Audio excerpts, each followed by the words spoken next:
All right, so glorious day 10. So I've decided that the first thing I'm gonna do is remove this or just pull it back, and then I'm gonna dig into that wall there to see what's behind it. By doing that, I think I will get access to quite a bit of the stack, and I know this is gonna have to come out anyway because I think the drain line is in the floor into here.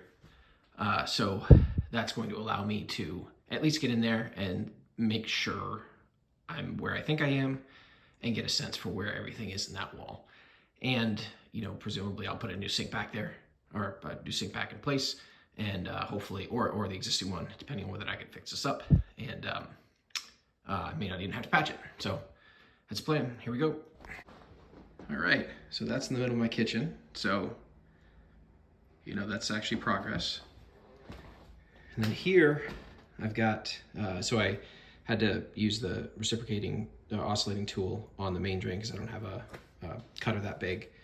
And I use my pipe cutters on the two little guys.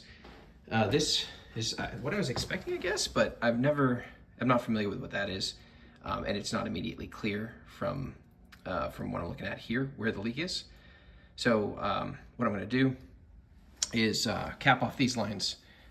So, you know, I don't have flood in here when I eventually have to turn the water back on, and then dump some water down in here and try and get a sense for whether it's leaking at this joint, this junction, I guess, I don't know what it's called, or further down. So, yeah. All right, so I did a leak test, took that off, put some water down in there, and I saw that there was a little bit of there's definitely a pinhole leak in the stack, where that, not where it connects, but down below where the T connects to the flange, like right around, or sorry, T connects to the stack right around the flange. So, okay, I got a leak. And then I turn the water back on, flush the toilet. Okay, yep, there's more water coming out. This time though, I couldn't really tell, like I didn't see any water come out into there. And my guess, or not my guess, like I know the toilet must connect lower than that. So yeah, quite a bit of leaking there. And then I tried the shower, and, or the ran some water through the tub. Yeah, so when that drained out, it was a deluge down in the basement. So yeah, there's definitely something going on. So right now what I'm gonna do, I haven't decided for sure, but I think what I'm gonna do is I'm gonna start working on taking out this section of wall, because there's not gonna be anything else in there, and then see what things look like. I'm certain that issues are lower than that, but I'm not gonna stress about that too much right now. Just focus on kind of getting in here, because the stack's gonna have to be taken out anyway, and I'm gonna need some access to cut it, because it is heavy, and I'm gonna have to take it out in sections. So, yeah, it's a plan for now. And the one thing I don't know actually is how it's supported in there. So that's going to be another mystery that we will uncover. So anyway, walls opened up, and it's funny. You look up, stack going up looks pristine. There's no water in it. Down there though, it's definitely messier. So I got to figure out what my next move is, where I'm going to open up next. So, all right, back in a bit. All right, itchy and miserable, so I'm keeping this short. Yep, open that up. So, good access to the stack from here. There's this guard maybe, I don't know what it is, but I'm probably going to take that out too. As I mentioned before, I can definitely see the leaks. And I thought I got lucky, and I still may be lucky. But out here, so previously, this was essentially covered with drywall and whatever else. I looked at it and it was, oh, it's an access panel, great.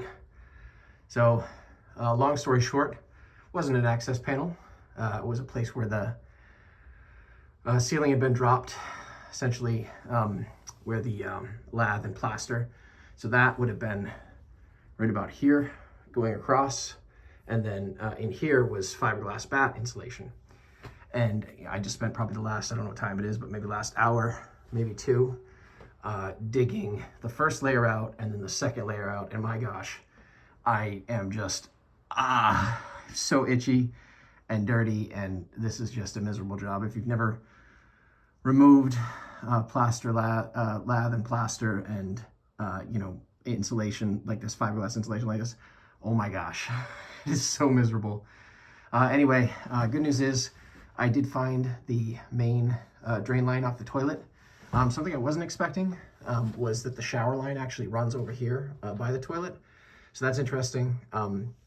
Not real sure what to do about that, but I do know that access in there is a little bit better. What I'm worried about though is that that's a drop ceiling too. And if I have to get access to the tub from there, it might be miserable. Good news though is the drain line for the tub looks fantastic. It's copper. There's nothing that I can see wrong with it. So, you know, fingers crossed that does not have to be removed all the way out too. But yeah, we'll see. This right here, it goes straight back. So this is where the stack is, right here on the wall, right about there. I don't know what else I'm gonna have to do to get access to that, honestly. Given that I think the coupling is almost like in the floor. Yeah. Anyway, we'll see. I'm done for today. I am just a hot mess. So I'm calling it because I know I can't even see because my glasses are all fogged up. And yeah, anyway, that's it.